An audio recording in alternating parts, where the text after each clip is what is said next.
പ്രേക്ഷകർക്ക് നമസ്കാരം. നമ്മുടെ രാജ്യത്ത് വന്ദേ മാതരം ദേശീയ ഗാനത്തിന് തുല്യമാക്കി പ്രഖ്യാപനം നടത്തിയതോട് കൂടിയിട്ട് പ്രധാനമായിട്ടും വന്ദേ മാതരത്തെ ആദരിക്കണം, ബഹുമാനിക്കണം. അത് ഈ രാജ്യത്തെ ഓരോ പൗരന്റെയും ഉത്തരവാദിത്തമാണ്. ദേശീയ ഗാനത്തിന് തുല്യമായിട്ട് വന്ദേ മാതരം കേൾക്കുമ്പോൾ എഴുന്നേറ്റ് നിൽക്കണം എന്നത് ഉൾപ്പെടെ കേന്ദ്ര സർക്കാർ പ്രഖ്യാപിച്ചതോട് കൂടിയിട്ട് കേരളത്തിലെ ജാതി വിറളി പിടിക്കല ഒരുപാട് ആളുകൾക്ക്, ഒരുപാട് ജിഹാദികൾ രംഗത്തെത്തിയിട്ടുണ്ട്. കഴിഞ്ഞ ദിവസം ന്യൂസ് 18 ചാനലിൽ ഒരു ചർച്ച നടന്നു. ISMന്റെ പ്രധാനപ്പെട്ട ഒരു നേതാവൊക്കെ രംഗത്തെത്തിയിട്ട് വന്ദേ മാതരത്തെ കുറിച്ച് എതിർത്ത് പറയുന്നത് നിങ്ങളൊന്ന് കേട്ടു. അത് ആലപിക്കാനേ പറ്റില്ല എന്ന രീതിയിലൊക്കെയാ പറയുന്നത്. ഇത്തരം ആളുകളൊക്കെ ഈ രാജ്യത്ത് ജീവിക്കാൻ എന്തെങ്കിലും അർഹതയുണ്ടോ? ഞാനൊരു ചെറിയൊരു ഭാഗം ഇവിടെ കൊടുക്കാം, നിങ്ങളൊന്ന് കേട്ടു നോക്കൂ. എണീറ്റ് നിൽക്കണം എന്നുള്ളത് ശ്രീ മുഹമ്മദ് അമീർ, ഈ എണീറ്റ് നിൽക്കണം വന്ദേ മാതരം പാടുമ്പോൾ അത് നിങ്ങൾക്ക് അംഗീകരിക്കാൻ ബുദ്ധിമുട്ടാണോ? മാസ് സിംഗിങ് ഒഴിവാക്കിയാൽ, ഏറ്റുപാടുന്ന ഒഴിവാക്കിയാൽ എണീറ്റ് നിൽക്കാനും പറ്റില്ല എന്നാണോ? മഞ്ജു ശൈലി ഒരു കാര്യം മനസ്സിലാക്കേണ്ടത്, ഇതിൽ നിർബന്ധിക്കുന്നില്ല എന്നുള്ളതൊക്കെ പറഞ്ഞു. അപ്പൊ ഞാൻ മനസ്സിലാക്കുന്ന പ്രോട്ടോകോളിൽ പതാക ഉയർത്തുമ്പോൾ ഇനി മുതൽ പാടേണ്ടത് ഈ ഗാനമാണ് എന്ന് പറഞ്ഞിട്ടുണ്ട്. വന്ദേ മാതരമാണ് ആലപിക്കേണ്ടത് എന്നുള്ളത്. സ്വാഭാവികമായിട്ടും ഇവിടെ ഓഗസ്റ്റ് 15-നും ജനുവരി 26-നും എല്ലാ സ്കൂളുകളിലും നിർബന്ധമായിട്ടും പതാക ഉയർത്തണം. ഇവിടെ മുസ്ലിം ന്യൂനപക്ഷ സ്കൂളുകളുണ്ട്, ക്രിസ്ത്യൻ ന്യൂനപക്ഷ സ്കൂളുകളുണ്ട്. ഈ സ്കൂളുകളിൽ പതാക ഉയർത്തുമ്പോൾ അവിടെ 100% മുസ്ലിങ്ങളാണെങ്കിൽ അവിടെ ആരാണ് ഈ വന്ദേ മാതരം ആലപിക്കുക? എങ്ങനെയാണ് അവിടെ ഉള്ള ഒരു മുസ്ലിമിനെ വന്ദേ മാതരം ആലപിക്കാൻ കഴിയുക? അങ്ങനെ ആവുമ്പോ ഈ സ്കൂളിൽ പിന്നെ പതാക ഉയർത്തിയപ്പോൾ അവിടെ ഗാനം ആലപിച്ചില്ല എന്ന് പറഞ്ഞ് ആ സ്കൂളിനെതിരെ പരാതി വരുമോ? അല്ലെങ്കിൽ മിക്സഡ് ആയ താങ്കൾ വായിച്ചല്ലോ അല്ലെ, ആ mass singing of the national song എന്നുള്ള ആ വെർഡിക്റ്റും അത് വായിച്ചുവല്ലോ അല്ലെ, ആ സർക്കുലർ വായിച്ചല്ലോ അല്ലെ? അതിൽ അഞ്ചാമതായി പറയുന്നത് in all schools the days work may begin with community singing of national song. National song എന്ന് ഉദ്ദേശിക്കുന്നത് വന്ദേ മാതരമാണല്ലോ. School authorities should make adequate provision in their programmes for popularising the singing of the national song എന്നാണ്. അതോടൊപ്പം തന്നെ national anthem and promoting respect for the national flag among students എന്നുള്ളതാണ്. അതൊരു അടിച്ചേൽപ്പിക്കൽ അതിനകത്ത് കാണുന്നില്ല കേട്ടോ. ഇനി ആ രീതിയിൽ വരുവാൻ അറിയില്ല. ഇനിയിപ്പോൾ കേരളത്തിൽ ഇത് നടപ്പാക്കിയേ പറ്റൂ എന്ന് സംസ്ഥാന സർക്കാർ പുറപ്പെടുവിക്കുമെന്ന് എനിക്കറിയില്ല, ഉണ്ടാകാൻ വഴിയില്ല. മഞ്ജുഷ്, ഇത് മാത്രം ആലോചിച്ചാൽ മതി. നമ്മള് ഒരു ന്യൂനപക്ഷ സ്കൂള്, 100% മുസ്ലിങ്ങളുള്ള ഒരു സ്കൂള്, ആ സ്കൂളിൽ പതാക ഉയർത്തുമ്പോ ആരാണ് ഈ നാഷണൽ സോങ് പാടുക? പാടിയില്ലെങ്കിൽ എന്ത് സംഭവിക്കും? അതൊരു ശിക്ഷാ നടപടിയുടെ കാര്യം ഇതിനകത്ത് പറയുന്നില്ല കേട്ടോ, അങ്ങനെയില്ല.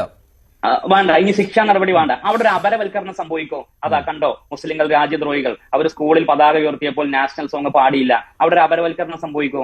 ഇതാണ് ഇതിലൂടെ ലക്ഷ്യമാക്കുന്നത്. ഇവിടെ ഒരു കൂട്ടരെ അപരവൽക്കരിച്ചുകൊണ്ട്, അതല്ലെങ്കിൽ ഇത്തരം ചില നിയമങ്ങൾ കൊണ്ടുവന്നിട്ട് ഇവര് റിയാക്റ്റീവ് ആകുമ്പോൾ, മുസ്ലിങ്ങൾ ഇതിനെതിരെ പ്രതികരിക്കുമ്പോൾ അതാ കണ്ടോ ഇവരല്ല രാജ്യദ്രോഹികൾ എന്ന് ഇങ്ങനെ നിരന്തരം മീഡിയയിലൂടെ ഉണ്ടാക്കാനുള്ള ശ്രമങ്ങളുടെ ഭാഗം കൂടിയാണത്. അതും ഇതിന്റെ ഒരു അജണ്ടയാണ്.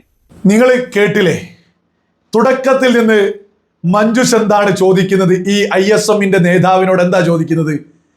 നിങ്ങളിത് ഏറ്റുപാടിയിട്ടില്ലെങ്കിലും നിങ്ങൾക്കിത് എഴുന്നേറ്റ് നിൽക്കാൻ സാധിക്കുമോ എന്നാ ചോദിക്കുന്നത്. അതിന് ഈ നിറകെട്ട ജിഹാദി മറുപടി കൊടുത്തിട്ടുണ്ടോ? ഇത് ഓരോ മലയാളിയും ഗൗരവത്തിൽ ചിന്തിക്കേണ്ടതാ. നമ്മുടെ കേരളം എങ്ങനെയാണ് മുന്നോട്ട് പോകുന്നത്? കേരളത്തിൽ എന്താണ് ഇവിടെ അടിച്ചേൽപ്പിക്കാൻ ഇത്തരം ജിഹാദികൾ ശ്രമിക്കുന്നത്? ഇതൊക്കെ ഓരോ ആളുകളും ഗൗരവത്തിൽ ചിന്തിക്കേണ്ടതാ. മഞ്ജുഷ് വ്യക്തമായിട്ട് ചോദിക്കുക, എഴുന്നേറ്റ് നിൽക്കാൻ സാധിക്കുമെന്ന്. അതിനൊരു ഉത്തരം പോലും പറഞ്ഞിട്ടില്ല. അത് കേൾക്കാനിട്ടല്ല, മനഃപൂർവ്വം അതിന് മറുപടി കൊടുക്കാതെ അടുത്തതിലേക്ക് ചാടുക. എന്നിട്ട് എന്താ പറയുന്നത്? ന്യൂനപക്ഷ സ്ഥാപനങ്ങളിൽ ഇത് ആലപിച്ചില്ലെങ്കിൽ, അപ്പൊ പറയുന്നുണ്ട് ഇത് അതായത് മഞ്ജുഷ് പരമാവധി മാന്യമായിട്ടാണ് മറുപടി കൊടുക്കുന്നത്, വളരെ മാന്യമായിട്ട്. ഇത് എല്ലാവരോടും കാണാതെ പഠിക്കാനോ അല്ലെങ്കിൽ എല്ലാവരോടും ഇത് ചെല്ലാനല്ല പറയുന്നത്. ഇത് ഇന്ന സമയങ്ങളിൽ ആലപിക്കും, ആ സമയത്ത് എല്ലാവരും ഏറ്റുപാടാനല്ല പറയുന്നത്. ഇതിനെ ആദരിക്കണം, ബഹുമാനിക്കണം, എഴുന്നേറ്റ് നിൽക്കാനേ പറയുന്നുള്ളൂ എന്ന് നിഷ്കളങ്കമായിട്ട് വളരെ മാന്യമായിട്ട് മഞ്ജുഷ് ഈ ജിഹാദിയോട് പോലും പറയാ. അപ്പൊ ഇവൻ വീണ്ടും രംഗത്തെത്തിയിട്ട് പറയാണ്, 100% ന്യൂനപക്ഷമാവുമ്പോ അവിടെ ആലപിച്ചില്ലെങ്കിൽ രാജ്യദ്രോഹി എന്നോ രാജ്യത്തിനെതിരെയെന്നോ ഇന്ന മതത്തിനെതിരെയെന്നോ പറയില്ലേ എന്ന്. ഇത് കേട്ടിട്ടും മഞ്ജുഷ് വളരെ നിഷ്കളങ്കമായിട്ട് പറയുന്നുണ്ട് അതിന് അങ്ങനെയല്ല, അതിന് ശിക്ഷയില്ല എന്നൊക്കെ. അതല്ല ഇവരൊന്നും ഇത്തരം ജിഹാദികൾക്ക് കൊടുക്കേണ്ട മറുപടി. അത് ഈ പറയുന്ന മഞ്ജുഷിന്റെ മാന്യതയുടെ അങ്ങേയറ്റമാണ് എന്നുള്ളതൊരു യാഥാർത്ഥ്യ. ഇത്തരം ജിഹാദികളോട് പറയണം, ഉളുപ്പില്ലേ ഒരു ന്യൂനപക്ഷ സ്ഥാപനത്തിന് 100% ഒരു മതത്തിലെ തന്നെ ആളെയും വെച്ച് മുന്നോട്ട് പോകുന്ന ആ സ്ഥാപനമൊക്കെ ഈ നാടിനോട് തന്നെ നെറുകേടല്ലേ ചെയ്യുന്നത്? ഈ രാജ്യത്തെ ഹിന്ദുവിന്റെയും ക്രിസ്ത്യാനിയുടെയും മുസ്ലിമിന്റെയും ഈ രാജ്യത്തെ എല്ലാ മതങ്ങളിൽപ്പെട്ടവന്റെയും പണമെടുത്തിട്ടുള്ള പൊതുഖജനാവിൽ നിന്ന് ഈ ന്യൂനപക്ഷ സ്ഥാപനങ്ങൾക്കുള്ള സകല സൗകര്യങ്ങൾ കൊടുക്കുന്നത്. ഒരു തർക്കമില്ലാത്ത വിഷയ. സകല ആനുകൂല്യങ്ങളും കൊടുക്കുന്നത് ഇവിടെയുള്ള സകല മതത്തിൽപ്പെട്ടിട്ടുള്ള സകല ആളുകളുടെയും പൊതുപണത്തിൽ നിന്നെടുത്തിട്ടാ.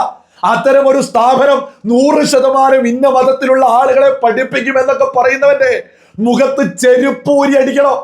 ന്യൂനപക്ഷ സ്ഥാപനങ്ങളെ ഒന്നും നമ്മൾ എതിർക്കുന്നൊന്നുമില്ല, അതൊക്കെ അതിന്റെ. പക്ഷെ 100% ഇന്ന മതം എന്നൊക്കെ പറയുന്നത് എത്ര നെറികേടാണ്. ഇവർക്കൊക്കെ മതേതരത്വത്തെ കുറിച്ച് പറയാൻ എന്തെങ്കിലും അർഹതയുണ്ടോ? ആ സ്ഥാപനം അത്തരം 100% സ്ഥാപനം എന്ന് പറയുന്നത് ഈ പൊതുസമൂഹത്തോടുള്ള നെറികേടാ. യഥാർത്ഥത്തിൽ ഇവിടെയുള്ള ന്യൂനപക്ഷ സ്ഥാപനങ്ങളൊക്കെ തന്നെ മറ്റു മതങ്ങളിലുള്ള ആളൊക്കെ തന്നെ എല്ലാ സ്ഥാപനങ്ങളിലും പഠിക്കുന്നുണ്ട്. പക്ഷെ ഈ ജിഹാദിയെ പോലെയുള്ള ആളുകൾ അത്തരം സ്ഥാപനങ്ങളിലും 100% ആക്കാനുള്ള ഒരു ശ്രമം നമ്മുടെ കേരളത്തിൽ നടത്തുന്നുണ്ട് എന്നുള്ളത് ഇത്തരം ചർച്ചകളിലൂടെയൊക്കെ ബോധമുള്ള സകല മലയാളികളും തിരിച്ചറിയണം. പിന്നീട് ഈ ജിഹാദി പറയുന്നത് നിങ്ങൾ കേട്ടില്ലേ? വ്യക്തമായിട്ട് ചോദിക്കുക, അപ്പൊ ഞങ്ങളെ ഈ മതത്തെ ഇന്ന രീതിയിലേക്ക് വിളിക്കില്ല എന്നൊക്കെ. മതത്തെ ഒരിക്കലും വിളിക്കില്ല. ഈ മതത്തില്, ഈ പറയുന്ന മുസ്ലിം മതത്തില് രാജ്യത്തോട് കോറുള്ള ഒരുപാട് ആളുകളുണ്ട്. പക്ഷേ ഇതുപോലെയുള്ള ഇത്തരം ജിഹാദികള് ഈ രാജ്യത്തൊരു വന്ദേ മാതരം ആലപിക്കണം, അതിനെ ബഹുമാനിക്കണം, എഴുന്നേൽക്കണം എന്നൊക്കെ പറയുമ്പോ എതിർത്ത് നിൽക്കുന്നവരെ നല്ല ഒന്നാന്തരം പേരിട്ട് വിളിക്കാൻ ഈ സമൂഹത്തിന് കൃത്യമായിട്ട് അറിയാം. അതുകൊണ്ടാണ് ജിഹാദികൾ എന്ന് പറയുന്നത്. ഇത്തരം ജിഹാദികള് നാടിനാപത്ത, നമ്മുടെ രാജ്യത്തിനെതിരെ നിൽക്കുക, ലോകത്തുള്ള സകല ഭീകര സംഘടനകളെയും അനുകൂലിക്കുക, അത്തരം ആളുകളെ വിളിക്കാൻ കൃത്യമായിട്ട് നല്ല ഒന്നാന്തരം പേരുണ്ട്. അതുകൊണ്ടാണ് ഇത്തരം ആളുകളെ ജിഹാദികൾ എന്ന് പറയുന്നത്. ഓരോ മതത്തെയും ഇവിടെ ആരും എതിർക്കുന്നില്ല. പക്ഷേ രാജ്യത്തെ ആരെതിർത്താലും അത് ഏതു മതത്തിൽപ്പെട്ടവരാണെങ്കിലും എതിർക്കപ്പെടുക തന്നെയൂ. ഈ രാജ്യത്തോടുള്ള കൂറുള്ള സകല ആളുകളും ഒരുമിച്ച് നിന്ന് ഇത്തരം ജിഹാദികളെ എതിർക്കും. ഇവിടെ വന്ദേ മാതരം 1896 മുതൽ 1937 വരെ പൂർണ്ണമായിട്ട് വന്ദേ മാതരം ആലപിച്ചതിൽ മൗലാന അബ്ദുൽ കലാം ആസാദ് ഉൾപ്പെടെയുണ്ട്. കോൺഗ്രസിലെ നിരവധി മുസ്ലിം നേതാക്കന്മാർ കൃത്യമായിട്ട് ഈ വന്ദേ മാതരം ആലപിച്ച് ഏറ്റെടുത്ത് മുന്നോട്ട് പോയി, നെഞ്ചിലേറ്റ് മുന്നോട്ട് പോയി. അതാണ് ഏറ്റവും സുന്ദരമെന്ന് മൗലാന അബ്ദുൽ കലാം ആസാദ് ഒക്കെ ഒരുപാട് തവണ രാജ്യത്തോട് വിളിച്ചു പറഞ്ഞു.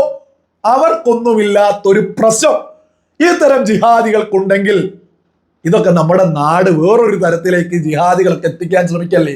വന്ദേ മാതരം പൂർണ്ണമായിട്ട് ആലപിക്കുന്നതിനൊക്കെ എതിർക്കുന്നവർ നമ്മുടെ നാടിന് തന്നെ അപകട. കോൺഗ്രസിലൊക്കെയുള്ള മുസ്ലിം ലീഡേഴ്സ് ഒക്കെ ഇഷ്ടം പോലെ മുസ്ലിങ്ങൾ ഉൾപ്പെടെയുള്ള ആളുകൾ ഏറ്റുപിടിച്ച് അവർക്കൊന്നും എന്താ മതത്തിന് ഒരു പ്രശ്നമില്ലാതെ. ഈ കാലത്ത് അന്നും പ്രശ്നമുള്ള ആളുണ്ട്. ഓൾ ഇന്ത്യ മുസ്ലിം ലീഗ്, അത്തരം പാകിസ്ഥാൻ ചിന്തയുള്ള ആളുകൾക്ക് വന്ദേ മാതരത്തെ എതിർക്കാൻ പറ്റുമോ?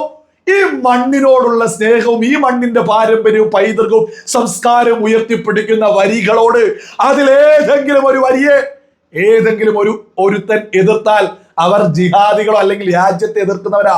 ഒരു തർക്കമില്ലാത്ത വിഷയ. ഈ പറയുന്ന വന്ദേ മാതരത്തിലെ പൂർണ്ണ വരികളും ഈ രാജ്യത്തെ മതഭേദമന്യേ എല്ലാവരും നെഞ്ചോട് ചേർക്കേണ്ടത് തന്നെയാ. ഇത് നമ്മുടെ പാരമ്പര്യവും പൈതൃകവും സംസ്കാരവുമാ ഈ ഉയർത്തിപ്പിടിക്കുന്നത്.